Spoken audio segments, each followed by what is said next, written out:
시청자 여러분 안녕하십니까? 파워 인터뷰 화제인 이명재입니다.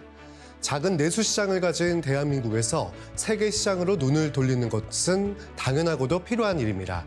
하지만 글로벌 환경에서 경쟁력을 갖추며 사업을 진행하는 것은 만만치 않은 일이죠. 국내 스타트업이 글로벌 시장에 성공적으로 안착할 수 있도록 돕는 전문기관이 있는데요. 오늘 파워 인터뷰 화제인에서는 본투 글로벌 센터 김종갑 센터장을 모시고 이야기 나눠보도록 하겠습니다.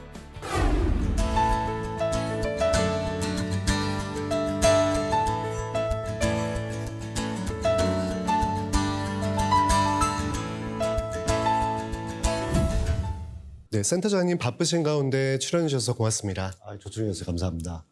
시청자들을 위해서 본투 글로벌 센터가 어떤 곳인지 소개 부탁드리겠습니다. 본투 글로벌 센터는 과학기술정보통신부 산하에 있고요. 기술기업 그리고 혁신기업들을 잘 발굴해서 글로벌 진출시켜주는 전담 역할을 맡아보고 있습니다. 저희는 2013년에 세워졌고요. 올해로 이제 만 10년째 운영해오고 있는 그런 기관입니다. 네, 이제 구체적으로 한번 여쭤보도록 하겠습니다. 이 멤버사를 선발하는 또 기준이 있을 텐데 기준이 구체적으로 어떻게 되는지 그리고 또 선정이 되면 어떤 혜택을 받을 수 있을지 궁금하거든요. 설명 부탁드리겠습니다. 예, 멤버사 선발에 다양한 여러 가지 선발 방식이 있겠으나 저희 센터는 말씀드렸듯이 해외 진출을 전담하고 있기 때문에 제일 중요한 선발 기준이 해외에 과연 수요가 있느냐라고 하는 겁니다. 그래서 보유하고 계신 그런 기술이나 제품들이 해외 시장에 수요가 있는지를 확인하는 게 1차 선발 기준이 되겠고요. 또 하나는 과연 그러면 그 기업분들의 의지가 해외 진출에 대한 의지가 그만큼 있느냐라고 하는 것들을 저희들이 평가를 합니다. 이 두 가지 평가 위에를 저희 스스로도 하지만 해외에 있는 많은 저희 그 관련 파트너들 저희가 한 40개 국가에 한 350개 파트너랑 같이 일을 하고 있는데요. 그분들이 다 어떤 의견들을 주시고 종합해서 1년에 한 100개 기업에서 한 150개 정도 기업을 선발해서 도와드리고 있습니다. 도와드리는 것은 사실은 해외 사업에 필요한 모든 걸 다 도와드린다고 할 수 있겠습니다. 구체적으로 말씀드리면 해외에 가서 사람을 뽑거나 매출 계약을 할 때 필요한 계약서 검토, 또 회계 처리 방법, 또 해외 특허 출원, 혹은 또 내 제품이나 기술을 알리기 위한 마케팅, 투자 유치를 또 받으려면 가서 어떤 투자자한테 어떤 IR을 또 해야 합니다. 그런 IR 하는 교육부터 실제 IR 하는 그 행위까지 이 마지막으로 저희들이 해외 인력 고용, 이런 HR까지도 종합적으로 지원해드리고 있고요. 좀 특이한 방식은 그러한 것들에 대한 업무에 전문가들이 저희 센터 안에 저희 그 같은 동료로 같이 근무하고 계십니다. 그래서 그분들이 매일매일 만나서 1차 내부에서의 컨설팅을 다 해드리고요. 혹시 필요하면 현지의 전문가들 저희 파트너를 또 모시고 제 2차 컨설팅까지도 해드려서 해외 가기 전에 본 글로벌의 준비를 마칠 수 있도록 그렇게 도와드리고 있습니다. 네, 멤버사 가운데 이제 상장에 또 성공을 했거나 또 유니콘에 등극한 기업들도 있을 텐데요. 관련 기업들 소개해 주십시오. 사실 저희 센터의 그 궁극적인 지원의 목적은 영어로 엑시시라고 하는데요. 보통 이제 저희 스타트업이나 벤처 하시는 분들은 1차 목표가 엑시트하는 겁니다. 그 엑시트까지를 도와준다를 목표로 하고 있습니다. 그러다 보니까 주요 형태인 상장, IPO 혹은 M&A, 인수합병 이 두 가지를 저희가 엑시트의 전형적인 형태라고 보는데 그 두 가지를 1년에 몇 개씩 만들어내느냐를 저희 목표로 삼고 있고 그래도 2016년, 17년 이후부터는 매년 하나씩, 두 개씩 엑시트 나오고 있고요. 최근에는 그래도 한 3개사에서 5개사 정도는 상장을 하는 것 같습니다. 최근에는 또 보니까 언론에 좀 났던데 보안 쪽 시큐레이터나 혹은 그 레이더 센서를 가지고 바이오나 차량 쪽에 접목하고 있는 스마트 레이더 같은 회사들이 그래도 저희랑 길게는 5년, 짧게는 한 3년 같이 해외 진출 활동을 하면서 럭키하게 지금 국내 상장 심사를 통과했다고 들었습니다. 그래서 이런 기업들도 지금 계속해서 나오고 있고요. 또 하나 또 좀 알려드리고 싶은 건 유니콘이라고 소위 말하는 1조 가치 기업들도 저희가 그래도 어렵게 해서 같이 만들어내고 있습니다. 저희가 그래도 국내 유니콘들이 거의 한 20개 가까이 되고 있는데요. 조금 자랑을 해드리자면 기술 유니콘이 그렇게 많지는 않았었습니다. 주로 아이디어나 이커머스나 이런 쪽이었고 AI나 뭐 반도체 관련된 유니콘들이 그렇게 많이 나오지는 않았었는데 저희가 2019년, 21년에 샌드버드라고 기술 유니콘은 아마 한국에서 처음으로 유니콘이 됐던 것 같고 특히 보람됐던 거는 실리콘밸리의 본류 투자가로부터 큰 투자금을 받아서 유니콘이 된 그래서 해외 자금으로 유니콘이 된 1호를 만들어냈다는 게 기억에 남습니다. 그 뒤로도 루이드 또 최근에 이제 주가가 많이 올라서 인기를 얻었던 그 루닛 같은 경우도 저희랑 같이 해서 유니콘까지 올라간 그런 케이스가 되겠습니다.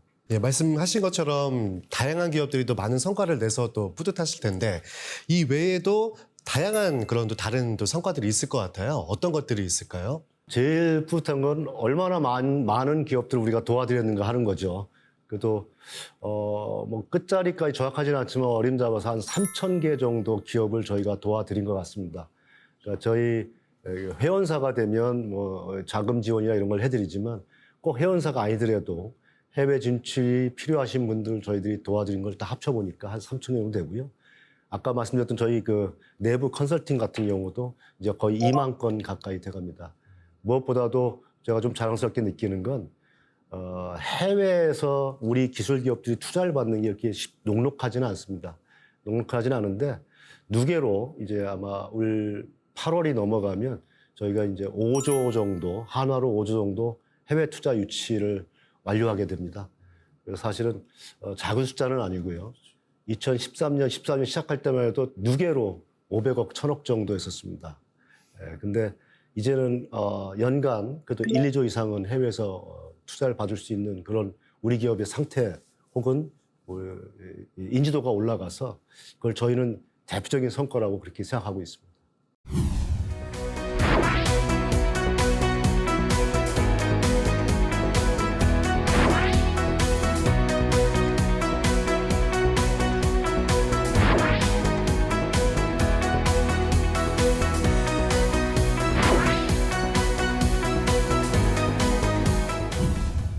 네, 이번에는 본투 글로벌 센터의 주요 사업에 대해서 알아보겠습니다. 네, 코로나 팬데믹 이후에는 이 디지털 전환이 또 가속화되고 있습니다. 센터에서는 이 산업 연계형 디지털 전환 전문 기업을 육성한다고 들었는데요. 관련 내용 소개 부탁드리겠습니다. 예. 뭐 디지털 전환은 아마 이제는 좀 어색해 하시는 분들이 거의 적을 겁니다. 사실은 꽤 오래전부터 나왔던 얘기긴 한데 코로나 사태가 터지고 정말 가속화됐죠. 비근한 예로 화상회의 같은 것들이 그전에는 몇몇 사람들이 사용하던 것이었는데 지금 코로나 이후에는 제가 보기에는 모든 국민들이 다 익숙해진 아이들부터 어른들까지 그런 상태가 됐습니다. 뿐만 아니라 이 디지털이라고 하는 분야가 예전에는 어떤 특정 그룹 혹은 특정 기술 집단의 어떤 전유물로 되었다면 저희가 이제 전 세계를 다녀보면 모든 산업에 다 디지털 전환이 매우 빠른 속도로 가속화되고 있습니다.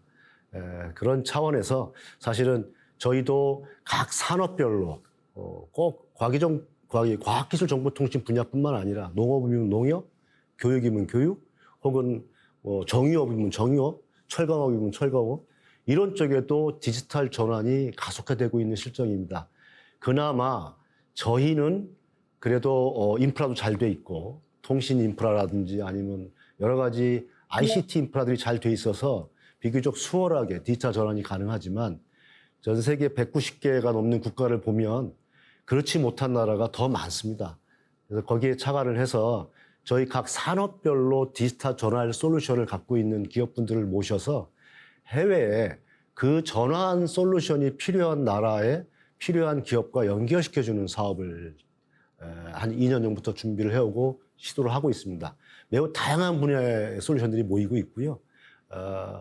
그게 국가적으로도 보면 전 세계 다양한 국가에 필요한 솔루션을 제공할 수 있어서 나름대로 의미 있는 사업으로 진행하고 있습니다. 네, 국내 유망 기술 기업들의 글로벌 시장 진출 확대를 위해서 이 해외 기업과의 조인트 벤처 설립도 이제 지원한다고 들었습니다. 관련 내용 말씀해 주십시오. 예, 그 조인트 벤처 한국말로 합작법인이라고 하는데요. 사실은 합작법인이라 그러면 이 두 개의 기업이 존재하고요. 그 두 개의 기업들이 서로의 어떤 요구 사항에 의해서 필요에 의해서 하나의 법인으로 합쳐지는 겁니다. 통상적으로는 이제 주로 규모가 있는 기업들 혹은 규모가 있는 기업이 규모가 좀 적은 기업을 이렇게 합작법인을 하는 경우들이 많았고요. 저희가 지금 말하는 합작법인 사업은 기술기업 혹은 규모가 적은 기업끼리의 합작법인입니다. 이걸 만들어내게 된 계기는 저희가 보통 해외 진출이라고 하면 여러 가지 방식이 있겠습니다만 아예 해외에 회사를 다 옮겨서 거기서 사업하는 방식이 있겠고요. 또 하나는 저희가 제품이나 기술을 개발해서 해외로 수출하는 형태의 어떤 그런 방식이 있겠는데 이런 디지털 기술 사업들은 그 나라의 해당 타겟 지역의 문화나 혹은 그 사람들의 어떤 습성하고 연동이 되어 있습니다. 그래서 예전처럼 무역하듯이 우리 물건 스펙을 보여주고 쓰세요라고 하기 상당히 어려운 그런 물건들이 많습니다. 그렇다고 저희 벤처기업들이 직원 10명, 20명 요 정도 되는 사이즈에서 국내 사업도 하기 바쁜데 여러 나라의 해외 사업들을 일일이 팀을 만들어서 나가서 같이 사업을 한다는 것도 현실적으로는 어려운 상황이고요. 더군다나 코로나가 터졌습니다. 그나마도 해외 출장을 가서 고객을 만나서 상담을 할 수 있는 기회조차도 차단된 상황이었습니다. 그래서 현실적으로 이런 소규모의 어떤 자원을 가진 기업들이 기술은 되게 좋은 이런 코로나 사태에 비대면으로 할 수 있는 방법이 뭐 없을까 해서 만든 게 합작법인 형태입니다. 그래서 저희가 아주 좋은 기술을 갖고 있고 그 기술을 원하는 해당 국가의 파트너를 찾아낼 수만 있다면 그 두 기업이 합작법인을 그 현지에 세워서 그 현지에서 마케팅과 영업을 한다면 저희 기업들 입장에서는 좀 더 수월하게 다양한 국가에 진출할 수 있겠다라고 해서 시도를 했었고요. 처음에는 사실은 이게 될까? 이런 이제 두려움, 걱정 속에서 시작을 했는데 의외로 국내 기업들의 어떤 반응이 뜨거웠고요. 또 하나의 걱정은 소위 말하는 미국이나 유럽의 특정 국가에 너무 치중되지는 않을까라는 걱정을 했었는데 저희가 막상 뚜껑을 딱 열어보니까 한 46개 국가, 47개 국가, 그리고 이게 개도국, 선진국 할 거 없이 정말 다양한 우리 디지털 기술이 필요로 하는 국가로 다 섭외가 됐고요.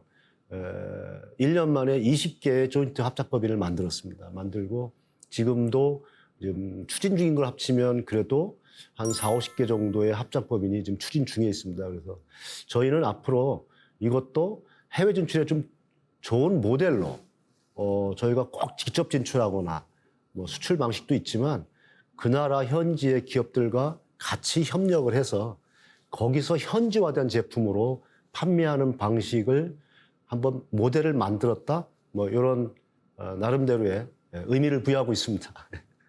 네, 지난 3월에는 아랍에미리트 알구레아 그룹과 또 MOU를 체결을 했고요. 콜롬비아 볼리바 그룹 그리고 태국 통신사 AIS와도 또 MOU를 또 협력을 추진하고 계신데 그 이유들이 궁금하거든요. 어떻게 되나요?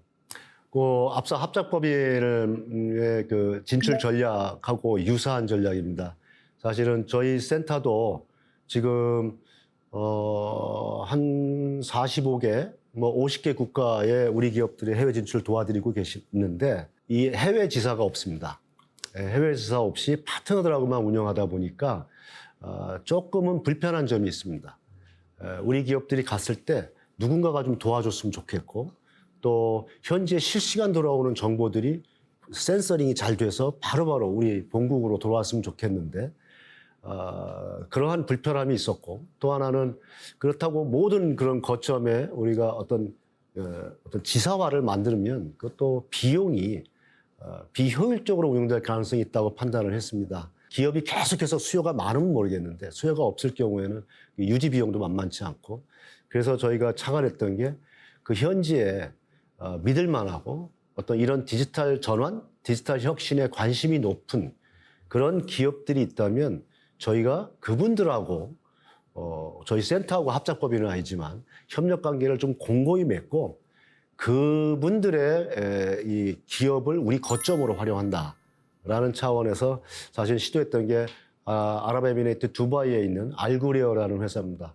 알구레어는 사실은 이제 기존 일반 전통적 산업에서 그래도 연매출 한 30조에서 40조 정도 하는 대기업입니다.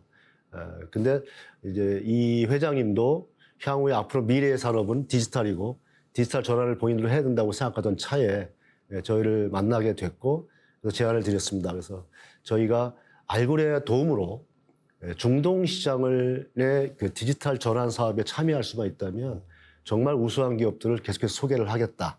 그러면 알고레어 그룹이 투자를 해주시던가 아니면 알고레어가 우리 기업하고 합작법인을 만드시던가 해서 현지화한 그러한 제품을 중동에 좀 같이 좀 진출시키자라고 논의를 했고 거기에 동의를 해주셨어요. 그래서 아마 저희가 10월쯤에 저희 오피스라고 해야 되나요?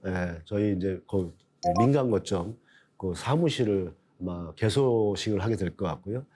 비슷한 사례로 지금 콜롬비아의 볼리바 그룹이라고 금융회사입니다. 근데 거기도 지금 콜롬비아의 혁신, 그다음에 디지털 산업 증진, 또 디지털 전환을 기치로 내세우고 투자도 해주고 계시고 생태계를 만들고 계십니다. 그래서 거기에 있는 회장님하고 얘기를 해서 콜롬비아가 저희로부터 먼 지역이긴 하지만 우리 혁신 기업하고 볼리바 그룹이 키우고 있는 기업들하고 어떤 합작 기회를 증진시켜 주기로 그렇게 좀 서로 합의가 됐고 아울러 저희가 그래도 한국이 벤처기업 스타트업을 키우고 증진시킨 역사를 보면 전 세계에서 꽤 성공적인 경험과 역사를 가지고 있습니다. 그 노하우를 또 콜롬비아에 전수 좀 해드리는 그런 형태로 저희 협력 관계를 맺었고요. 거기도 알구리어 그룹하고 비슷하게 저희 거점이 생기게 됐습니다. 또 태국 AIS는 통신사입니다. 통신사지만 거기도 똑같습니다. 우리 혁신 디지털 기업들을 받고 싶고 현지화시킨 그런 요구들이 있어서 이런 식으로 앞으로도 지금 말씀드린 요 세 개 국가 외에 필리핀도 있고요. 또 미국도 동부 서부 이런 식으로 저희 민간 거점을 좀 확장해서 저희 기업들이 가면 그래도 반갑게 맞이할 수 있는 도와줄 수 있는 저희 파트너들을 만들어 가려고 준비 중에 있습니다.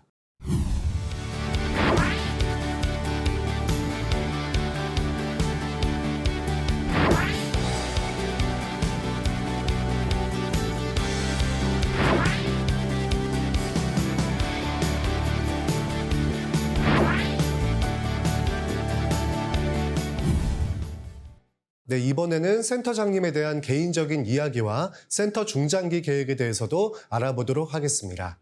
네, 지난 20년간 미국 실리콘밸리에서 이 국내 벤처기업의 해외 진출을 지원해온 전문가이신데요. 어떻게 이 일에 뛰어들게 되셨는지 궁금합니다. 예. 다분히 개인적인 스토리이긴 한데요. 제가 1996년에 미국에 유학을 갔었습니다. 갔을 때 한창 나스닥이 떴고 실리콘밸리라는 데서 하루에 60명씩 밀리언어가 나왔다라는 그런 얘기들이 나올 때입니다. 그때 저도 창업을 했었습니다. 창업을 하고 투자를 받으러 실리콘밸리 왔다가 그러니까 일주일 있으면서 다 실패를 했습니다. 아무도 저한테 투자를 안 해주더라고요. 그때 이제 한 투자가분이 저한테 해주신 말씀이 당신의 사업 아이디어는 좋은데 당신이 여기서 투자 못 받는다. 그 이유는 아카데믹 백그라운드가 너무 길다. 비즈니스 백그라운드가 너무 작다. 그래서 이 사업에 대한 리스크를 감당할 수 있을 거라고 자기들은 믿지 않는다라고 말씀을 주셔서 그때 제가 좀 이렇게 든 생각이 있었습니다. 맞는 말씀 같고요. 이걸 어떻게 최대한 빠른 시간 안에 이런 비즈니스 경험을 쌓을 수 있을까라고 해서 아예 실리콘밸리에 눌러 앉기로 했습니다. 그래서 다시 학교로 돌아갔다가 실리콘밸리로 와서 인큐베이팅이라고 그 당시에는 요즘은 엑셀러레이팅이라고 얘기하죠. 거기에 조인을 하게 됐고요. 그게 인연이 돼서 지금까지 이제 이 텍 기업들 인큐베이션하고 특히 예전에 정보통신부라고 있었습니다. 이 정통부하고 인연이 되다 보니까 특히 한국 기업들의 미국 진출을 올해 지원하게 됐고요. 특히 이제 중간에 한국의 애틀이 전자통신연구원이라고 있습니다. 거기에 미주 사업화 법인장을 맡으면서 한국 기술에 대해서 또 공부할 기회가 됐고 뭐 이렇게 켜켜이 쌓이다 보니까 오늘까지 오게 됐고요. 2015년에 또 정부에서 실리콘밸리에서만 하지 말고 국내에 와서 전 세계를 상대로 한번 진출하는 것들을 같이 해보면 어떻겠냐 해서 좀 그냥 한 걸음에 달려 들어왔습니다. 네, 우리나라 스타트업 그리고 또 글로벌 시장에서 이 스타트업들이 어떻게 또 경쟁력을 가지고 있는지 무엇이 필요한지 이런 것들이 궁금합니다. 좀 설명 부탁드리겠습니다. 국내에 계시면 잘 모르실 거예요. 근데 이제 해외를 저희처럼 자주 다니다 보면 몸으로 느낍니다. 우선 한국의 국력이 많이 올랐구나. 그러니까 저희를 대접해주는 분들의 표정이나 자세가 벌써 바뀌었습니다. 한 10년 전, 15년 전하고 비교했을 때. 특히 우리 스타트업, 벤처기업 분들의 면면을 보면 일단 기술에 대해서는 많은 나라에서 더 이상 이제 의심하지 않는 것 같습니다. 한국의 어떤 엔지니어가 개발했다고 하면 속된 말로 반은 믿어주는 그 정도의 위치는 된 것 같고요. 또 실제로 아주 탁월한 그런 혁신 기술을 갖고 계십니다. 거기다 플러스 더 좋아진 건 개인 면면의 그 창업자분들의 그 자질이 바뀌었습니다.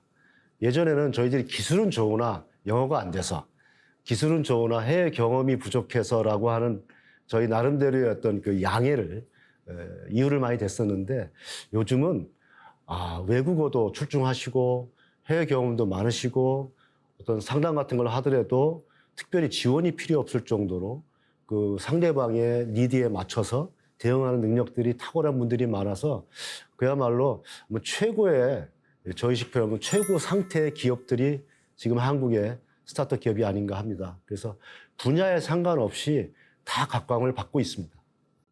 네, 마지막으로 본투 글로벌 센터의 목표와 비전에 대해 한 말씀 부탁드리겠습니다.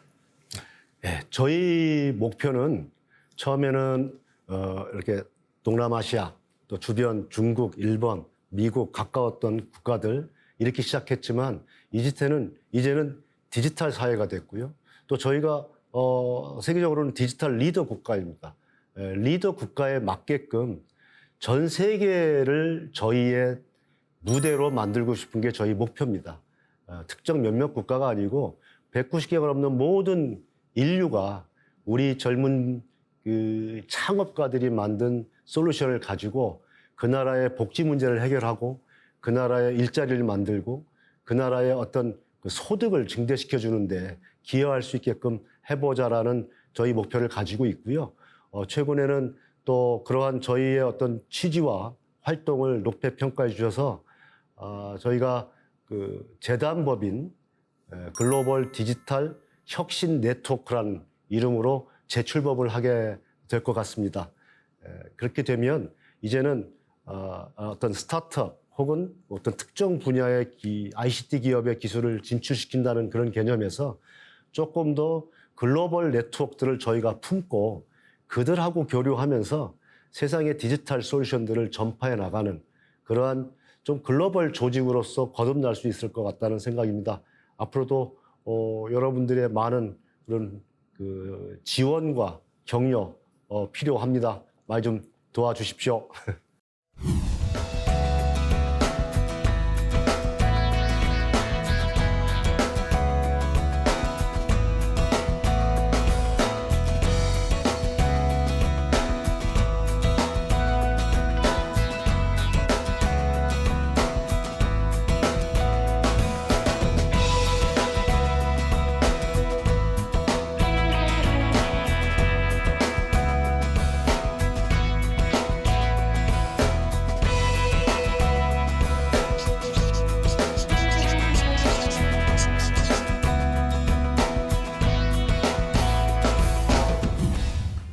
인공지능과 메타버스 등 이 새로운 시장이 형성되는 지금이 어쩌면 글로벌에 뛰어들기 좋은 환경이 아닌가 싶은 생각이 듭니다. 아이디어 하나로 세계 시장에 당찬 발걸음을 내딛는 스타트업들이 많아지고 있는데요. 그런 기업을 지원하고 육성하는 본투 글로벌 센터의 역할과 책임이 더욱 막중한 것 같습니다. 앞으로도 본투 글로벌 센터를 거쳐 세계 시장으로 나아가는 스타트업들이 많아지길 기대합니다. 오늘 함께해 주신 김종갑 센터장님 고맙습니다.